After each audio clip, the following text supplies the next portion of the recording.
Selamat malam pejuang GERD dimanapun teman-teman berada. Assalamualaikum warahmatullahi wabarakatuh. Salam sejahtera bagi kita semua.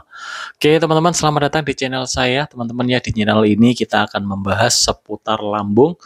Barangkali nih pengalaman saya ya dalam pemulihan GERD ya, pengalaman saya dalam merawat istri saya saat terkena gastritis kronis bisa membantu atau bisa menginspirasi atau bisa menambah ilmu bagi teman-teman yang mungkin nih sedang mengalami GERD atau sedang mengalami gastritis. Oke teman-teman, di video kali ini saya akan membahas beberapa pengalaman teman-teman kita yang sudah sembuh GERD. Oke teman-teman, setelah saya amati ada kurang lebih 1, 2, 3 ya, 4, 5 orangan ya yang sudah pulih GERD ya, yang hampir sama dengan saya ya, yang dipakai adalah pola makan sehat. Oke teman-teman, dari situ bisa kita ambil kesimpulan ya, walaupun nih sampelnya mungkin cuma 5 ya atau barangkali lebih ya. Namun di situ bisa kita ambillah kesimpulan karena ini bukan sesuatu yang mudah ya untuk pemulihan GERD. Kenapa saya katakan tidak mudah? Karena banyak sekali dari teman-teman kita yang GERD-nya belum pulih juga atau katupnya belum menutup, katup esofagus atau di lambung bagian atas itu ya.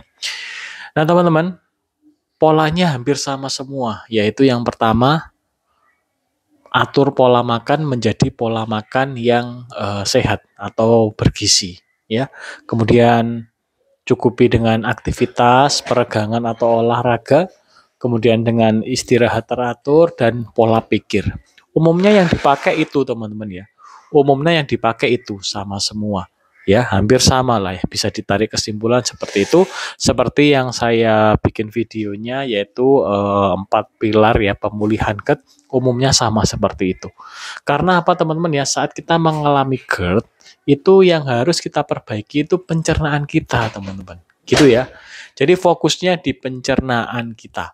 Kalau kita berbicara tentang pencernaan, yang harus diperbaiki adalah makanannya, kemudian aktivitasnya, istirahatnya atau tidurnya, dan pola pikirnya. Karena pola pikir erat hubungannya dengan lambung kita atau sistem pencernaan kita. Gitu teman-teman ya. Teman-teman cek video-video saya ya, barangkali bermanfaat bagi teman-teman yang memang ingin pulih GERD ya, secara alami, secara mandiri silahkan. Saya dengan senang hati di sini teman-teman ya menjawab pertanyaan teman-teman semua.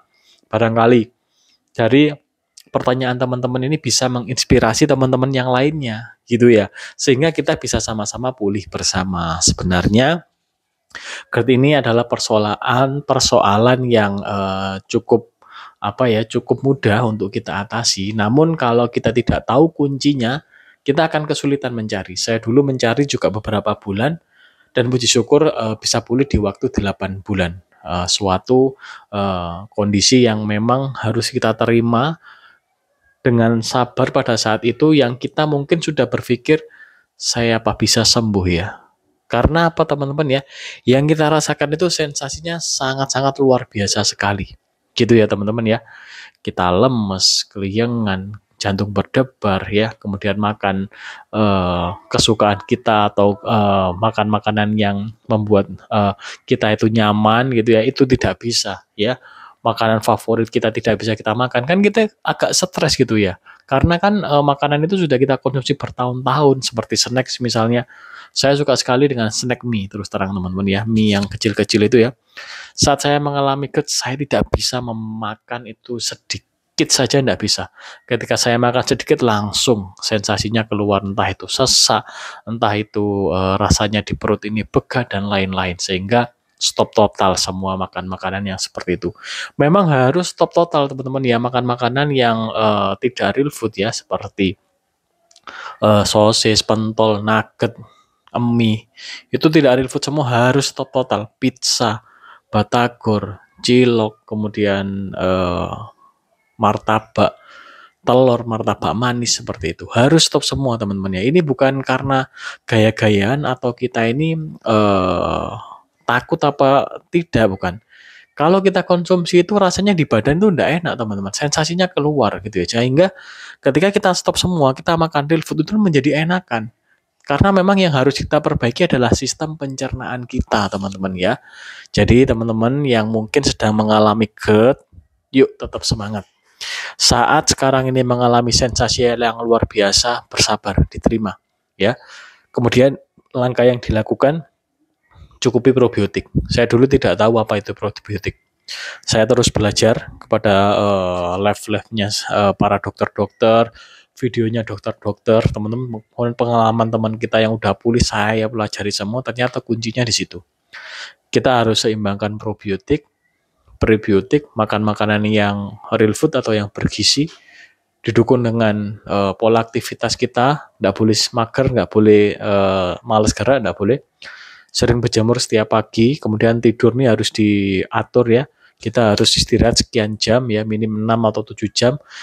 Bisa enggak dicek, bisa kita harus istirahat. Kemudian pola pikir kita harus enggak boleh stres.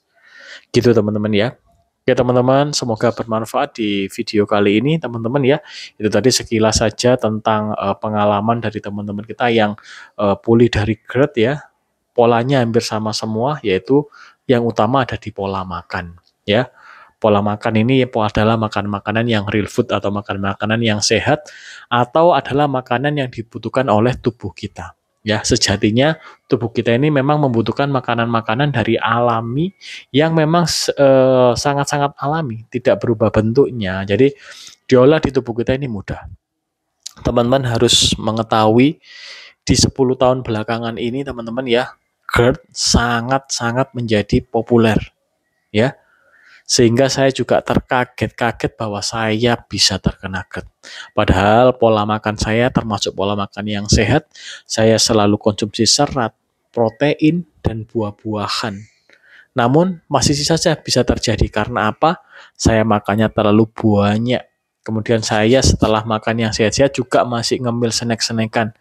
Saya setiap hari konsumsi batagor, snack-snack seperti yang jajanan anak-anak itu saya setiap hari, suka sekali saya. Kemudian seperti jajan-jajanan yang kerupuk-kerupuk itu satu blek bisa habis saya.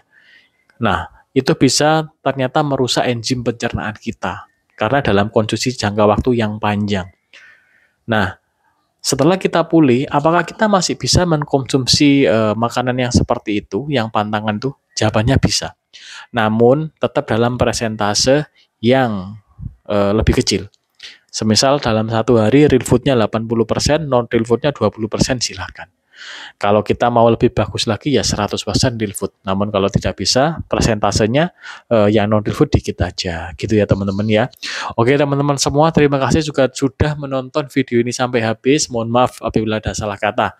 Tetap semangat, pejuang GERD, pejuang gastritis akut atau gastritis kronis, yakinlah pasti bisa pulih. Karena ada yang bilang gastritis kronis tidak bisa pulih, Kak. Jawabannya bisa, karena saya sudah membuktikan. Ada yang bilang, kok sepertinya tidak bisa sembuh ya? Jawabannya bisa, karena saya sudah membuktikan. Oke teman-teman, tetap semangat teman-teman semua. Yuk kita sehat alami dengan makanan-makanan dari alam, makanan-makanan yang real food ya.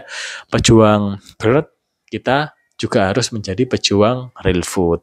Oke teman-teman, terima kasih teman-teman ya. Mohon maaf apabila ada salah kata. Wassalamualaikum warahmatullahi wabarakatuh.